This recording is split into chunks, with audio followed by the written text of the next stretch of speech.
everyone. Welcome to Bosco Campus Vision. I am Lakshmi V.S., Assistant Professor, Department of Commerce, Don Bosco College, Kottayam.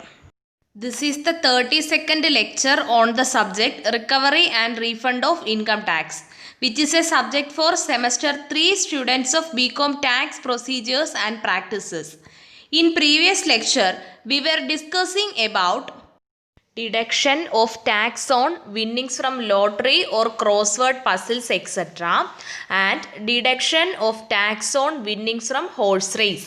And in this lecture, we are going to discuss about deduction of tax on payment to contractors, which comes under section 194C of Income Tax Act 1961.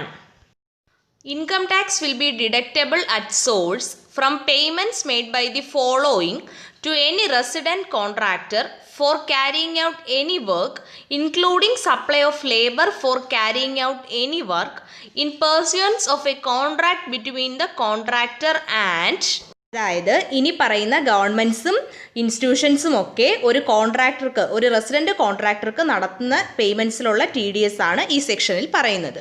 Payment ഗവൺമെൻറ്റും ഇൻസ്റ്റിറ്റ്യൂഷനുകളും കോൺട്രാക്ടേഴ്സിന് നടത്തുന്നതെന്ന് പറഞ്ഞു കഴിഞ്ഞാൽ certain works carry out ചെയ്യുന്നതിനാണ്. And supply of labour വരെ ഈ വർക്ക്സിൽ included ആണ്. Okay, ഒരു കോൺട്രാക്റ്റിൻ്റെ ബേസിസിലായിരിക്കും, ഒരു കോൺട്രാക്റ്റിൻ്റെ പെർസ്യൂവൻസിലായിരിക്കും ഈ കോൺട്രാക്ടർ വർക്ക് ക്യാരി ഔട്ട് ചെയ്യുന്നത്. ആൻഡ് ഈ contract is between contractor and governments or institutions.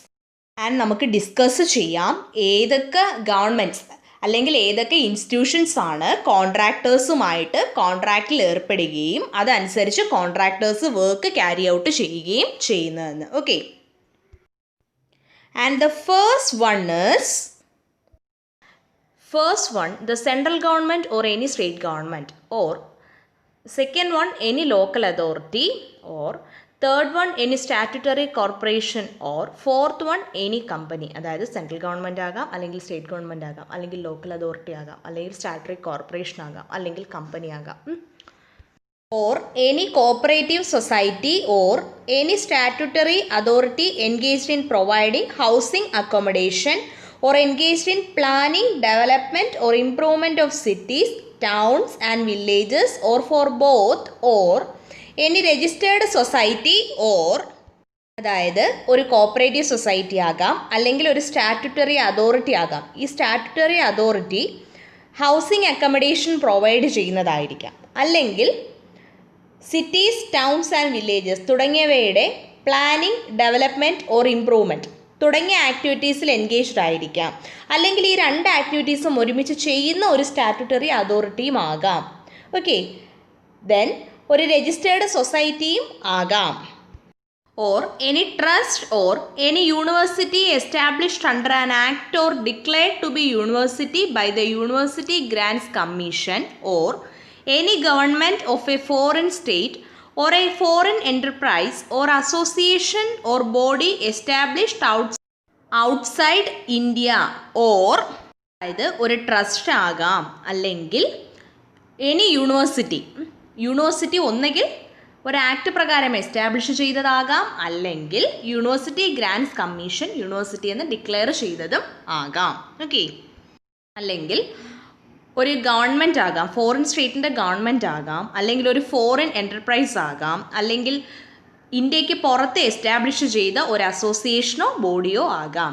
Or any firm or any association of persons or body of individuals whether incorporated or not who is required to get his accounts audited under section 44AB, or an individual or HUF who is required to get his accounts audited under section 44AB, or അതായത് ഒരു firm ആകാം, അല്ലെങ്കിൽ ഒരു association of പേഴ്സൺസോ body of ഇൻഡിവിജ്വൽസോ ആകാം. And ഈ AOPO BOIO whether incorporated or not, അത് ഇൻകോർപ്പറേറ്റ് ചെയ്തതായിരിക്കാം, ഇൻകോർപ്പറേറ്റ് ചെയ്യാത്തതുമായിരിക്കാം. And who is required to get his accounts audited under section 44AB. And ഈ അസോസിയേഷൻ ഓഫ് പേഴ്സൺസ് അല്ലെങ്കിൽ ബോഡി ഓഫ് ഇൻഡിവിജ്വൽസ് ആരാണോ അവരെന്ത് ചെയ്യുക, സെക്ഷൻ 44AB പ്രകാരം അവരുടെ അക്കൗണ്ട്സ് ഓഡിറ്റ് ചെയ്യുക. ആൻഡ് ദെൻ ഒരു ഇൻഡിവിജ്വൽ ആകാം അല്ലെങ്കിൽ HUF ആകാം.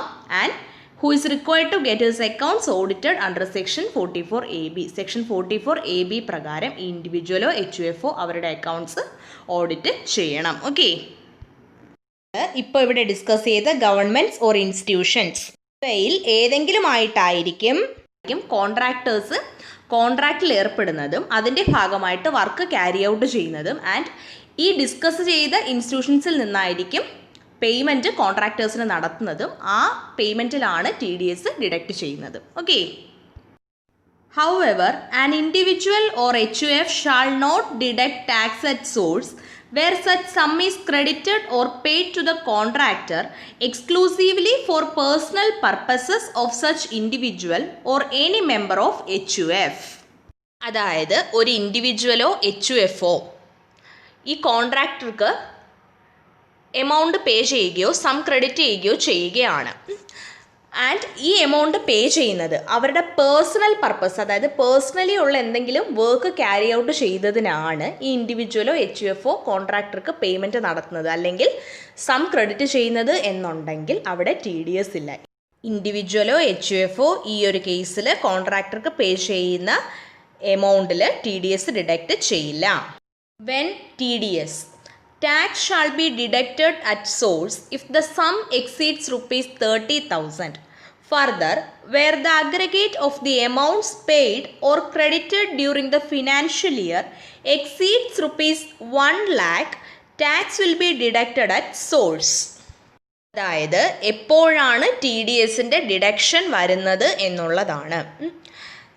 Tax shall be deducted at source if the sum exceeds rupees 30,000. അതായത് കോൺട്രാക്ടേഴ്സിന് പേ ചെയ്യുന്ന എമൗണ്ട് അത് 30,000 റുപ്പീസിൽ കൂടുതലാണ് എന്നുണ്ടെങ്കിൽ അവിടെ TDSന് ഡിഡക്ഷൻ വരും.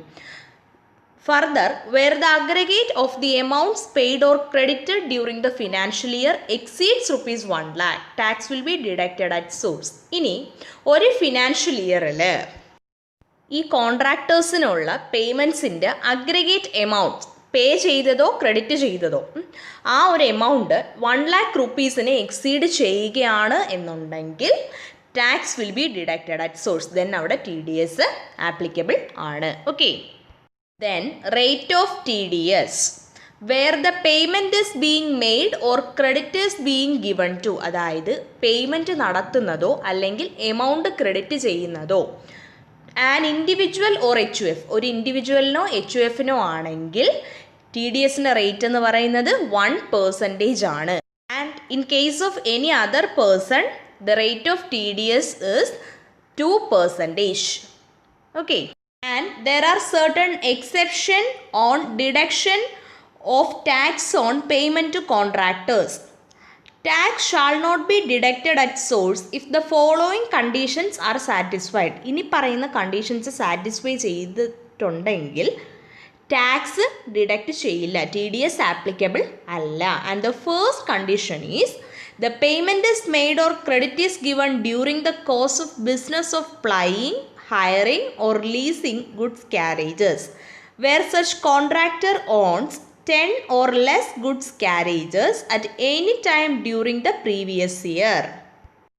അതായത് കോൺട്രാക്ടർക്ക് പേയ്മെൻറ്റ് നടത്തിയതോ അല്ലെങ്കിൽ എമൗണ്ട് ക്രെഡിറ്റ് ചെയ്തതോ during the course of business of plying, hiring or leasing goods carriages. അതായത് ഗുഡ്സ് ക്യാരേജസിൻ്റെ പ്ലൈയിങ്, ഹയറിംഗ് ഓർ ലീസിങ് ഈ ഒരു ബിസിനസ്സിൻ്റെ കോഴ്സിലാണ്.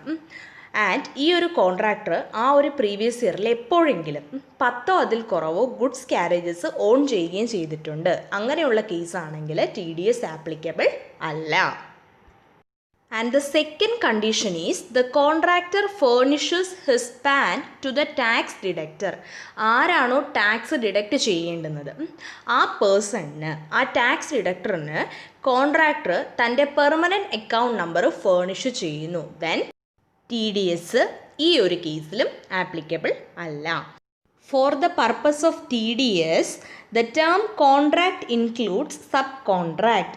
TDSൻ്റെ പർപ്പസിനായിട്ട് കോൺട്രാക്ട് എന്ന ടേം ഇൻക്ലൂഡ് ചെയ്യുന്നത് സബ് കോൺട്രാക്റ്റിനെയാണ്. Hope you all understand about deduction of tax on payment to contractors. Thank you all.